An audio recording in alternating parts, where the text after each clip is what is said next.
Bom, galera, agora começando o estudo de movimentos, né? Vamos falar sobre o movimento uniforme, né? Essa primeira parte aqui que a gente está estudando é uma parte da cinemática escalar, tá? A gente não está se preocupando muito com a importância da velocidade ser uma grandeza vetorial. A gente vai trabalhar questões e situações que não faz muita diferença se o carro está andando para um lado ou para o outro lado. Por exemplo, imagina que uma pessoa fala que um carro está andando numa estrada, né? E ele andou 100 quilômetros nessa estrada. Vamos supor que tinha uma pessoa no quilômetro 100 da estrada e ela andou mais 100 quilômetros, né? Das duas, uma. Ou essa pessoa vai parar no quilômetro 200 ou ela vai parar no quilômetro zero, né? Não importa se essa estrada é em linha reta ou se ela está fazendo curva. Só importa em si a variação da distância que ela está percorrendo, né? A posição, né, ao longo da estrada. Então a gente vai analisar esse tipo de situação. Só mais à frente a gente vai começar a incorporar a ideia da direção também. Aí o movimento uniforme, a gente vai ver o movimento retilíneo uniforme, né? Então vamos lá, o que é um movimento uniforme? O movimento uniforme, ele é todo movimento que tem uma velocidade constante, né? Eu coloquei aqui a velocidade sem um vetorzinho, porque eu estou analisando apenas o módulo dela. Então olha só, o módulo da velocidade tem que ser constante e tem que ser diferente de zero, tudo bom? Então assim, imagina que tem um carro andando a 80 km por hora. O que significa isso? Significa que se eu falo que ele está a 80 km por hora, eu estou dando a entender que ele não vai variar a velocidade. Ele sempre está a 80 km por hora, o que é diferente de uma velocidade média de 80 km por hora. Por exemplo, se eu falo que um carro andou 160 km em 2 horas, né? A velocidade média vai ser 160 dividido por 2 vai dar 80 km por hora. Mas a diferença é, se a velocidade média foi 80 km por hora, nada garante, né, que a velocidade foi constante, ela não variou.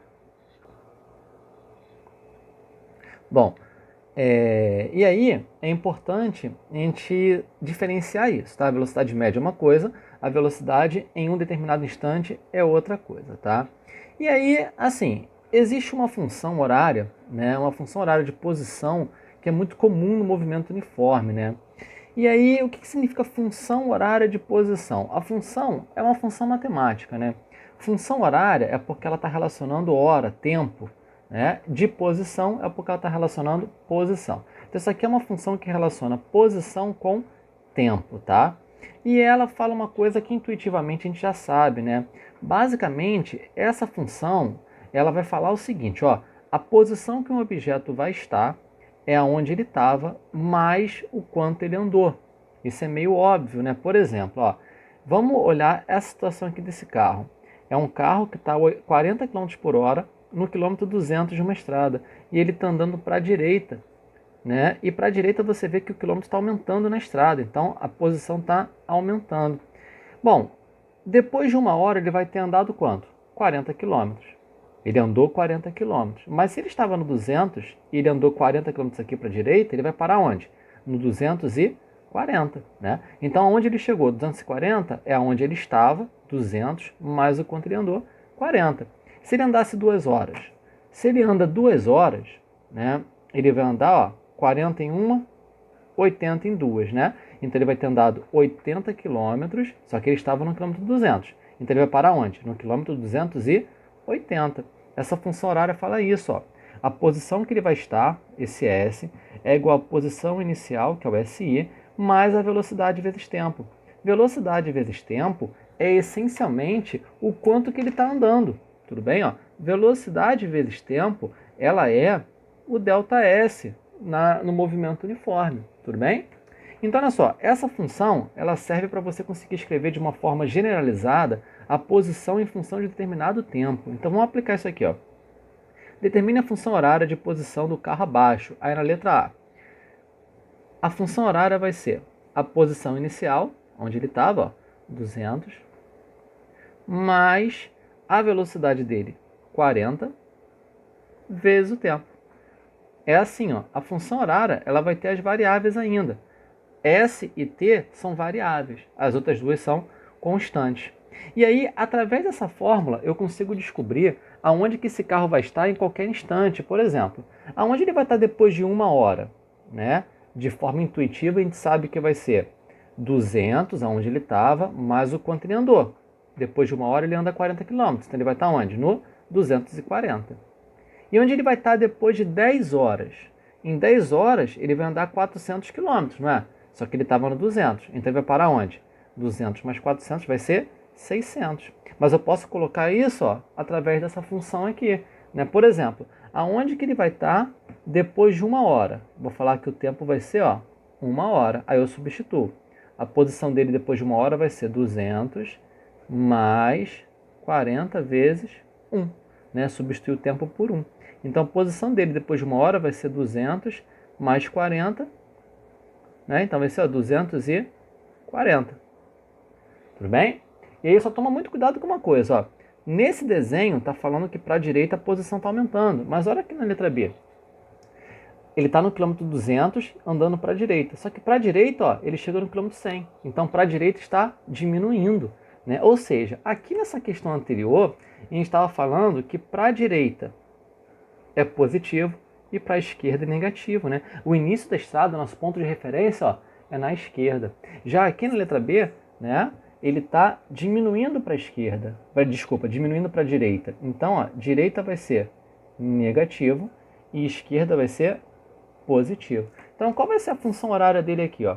A função horária de posição dele vai ser a posição inicial, também 200. Só que na hora de botar a velocidade está para a direita, vai ser negativo. Então vai ficar menos 20 vezes o tempo. Isso daqui, ó, função horária de posição dele. Por exemplo, aonde que ele vai estar, né, no tempo 3 horas? Onde ele vai estar depois de 3 horas? Eu substituo, ó, vai ser posição igual 200 menos 20 vezes 3. Então a posição vai ser 200 menos 60, né? A posição vai ser 200 menos 60, 140 quilômetros, né? Bom, então perceba a importância do sinal aqui, né? Vamos para o próximo exemplo. Ó, observe o desenho e complete a tabela, né? Então aqui tem um objeto nessa esfera de 3, quer dizer, andando a 3 metros por segundo para a direita, num instante que é o instante zero. E para a direita, ó, tá aumentando a posição. Ela está na posição 10 metros e aqui, ó, para a direita está indo para 11. Então, ó, para a direita positivo, para a esquerda negativo. Completar a tabela aqui basicamente é, ó, qual é a posição que ele tem depois de 3 segundos, qual é a posição depois de 5 e em qual instante ele está na posição 37. Então, basicamente, a gente vai primeiro escrever a função horária de posição. Vai ser posição inicial, 10, onde ele estava, né?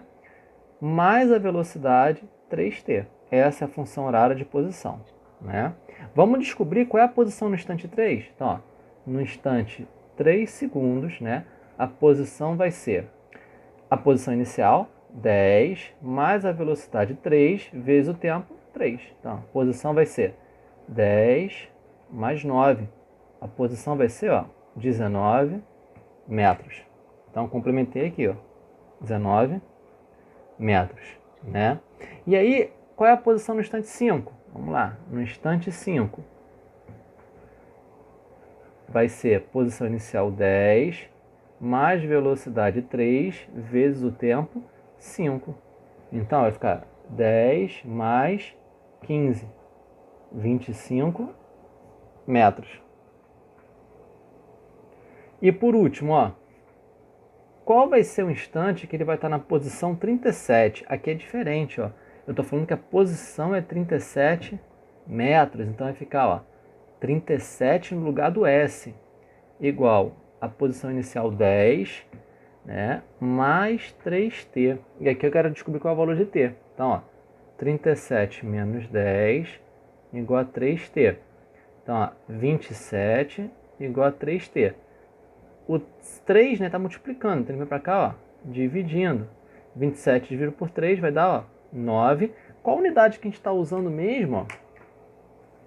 Distância em metro, tempo em segundo. Então, 9 segundos, né? Então, em 9 segundos, ele vai estar, ó, na posição 37 metros. Tranquilo?